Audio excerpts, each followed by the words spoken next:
Hello, everybody. We are embarking on one of the later sections of the Studying Beowulf here.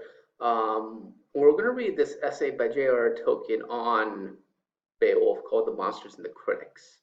And I think it's worth stopping for a second and saying, what is the purpose of studying monsters?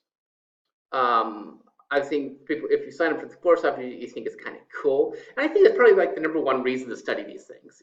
People, they're cool, they're interesting. They're in stories that we like to hear or see or watch or read. Um, so I think the fact that they're cool is probably the number one reason to study monsters. But you can also study culture, and you can also understand a culture by studying its monsters. Like when we analyze The Hook, we were able to tell a lot about 1950s America, for one thing. We can also tell a lot of things about contemporary America because we keep telling the story of The Hook. So we can always study culture at the same time while we're studying the monsters. And as we saw, particularly with Grendel and Grendel's mother, we can also talk about this line between what is human and what is monstrous. In some senses, if you're monstrous, it's okay to kill you, right? You're a monster, you do monstrous things. There's something off about you. But if you're human, that's obviously not allowed. But every time we see a monster, there's going to be parts of them that look slightly human. So they're interesting in that way. Where is that line between the human and the monstrous?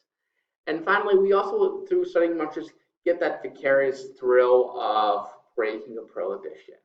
Doing the thing you're not supposed to do, and yet somebody does it anyway. We get to see that in action. And so there's all these different reasons to like monsters in the text.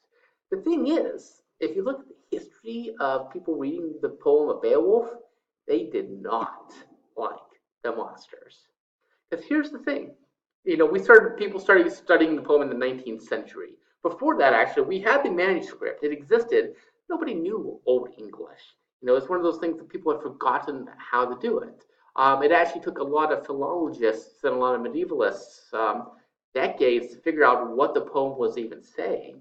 Um, and much of that work happened in the 19th century. And they finally got a decent grasp of what the poem was talking about. Then they thought, oh, this poem's not that good of a poem. Kind of boring. It sucks. Maybe some of you have that opinion yourself. Don't let me know. It'd be very sad. But you wouldn't be alone if you weren't. A lot of people had that kind of opinion about Beowulf as a poem. And one of the things that particularly uh, led to bad opinions on the poem of Beowulf is that people thought it was an epic, the epic of the Anglo-Saxons. And what happened is that they compared it to other epics. So obviously the most important epic of all time was the Iliad and the Odyssey. Those are the quintessential epics of all time, obviously come from ancient Greece, but there's others. The Mesopotamians had the Epic of Gilgamesh. Um, India had the Mahabharata. I can't ever say that right. Even the Finns had the Kalevala, whatever it says right there, which isn't really necessarily an epic, but it's kind of like a folklore stories yoked together. But all these cultures, all these nations had their own epics, and they were really, really cool. And then you look at Beowulf as an epic, and it's not as cool as some of these others. So people thought Beowulf was just the product of an inferior culture. They didn't know how to write well. They didn't know how to tell stories well. Especially if you compare it to the Iliad and Odyssey.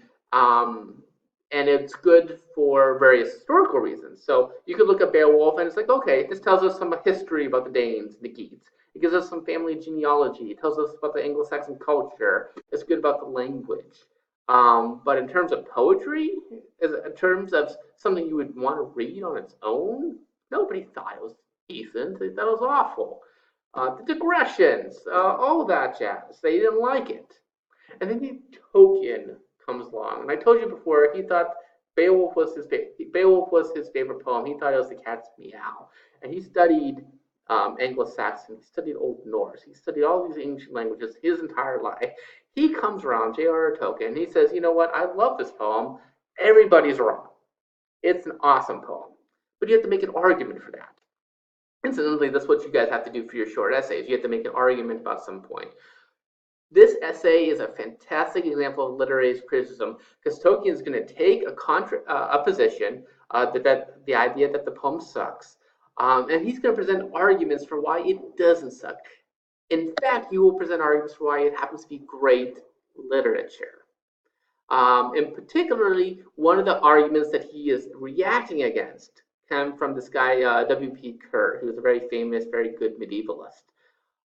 His main complaint about the poem Beowulf was that it put the relevances at the center and the serious things on the outer edges. Basically, um, the things that he considered serious was history, genealogy.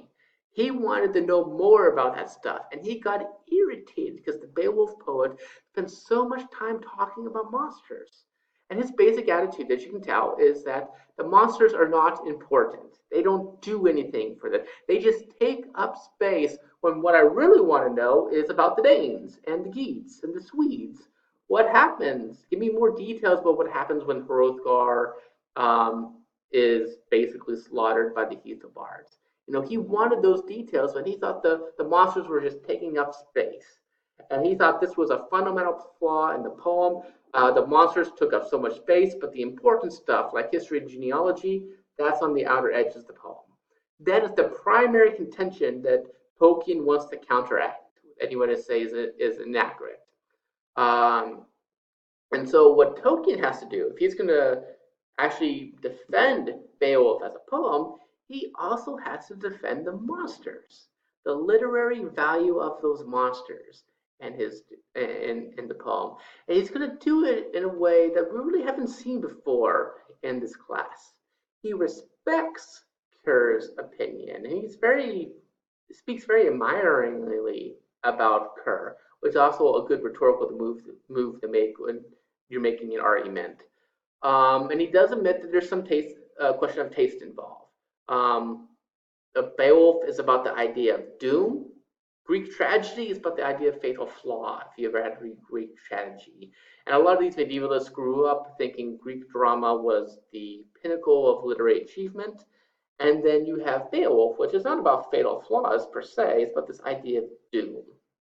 And so what we're going to be doing in the next homework assignment is figuring out what exactly are Tolkien's arguments for why the monsters actually have redemptive literary value for this particular poem. And we're looking in particular at the theory of northern courage, and we're going to look in particular at his argument for the structure of the poem, which is based pretty handily on the monsters.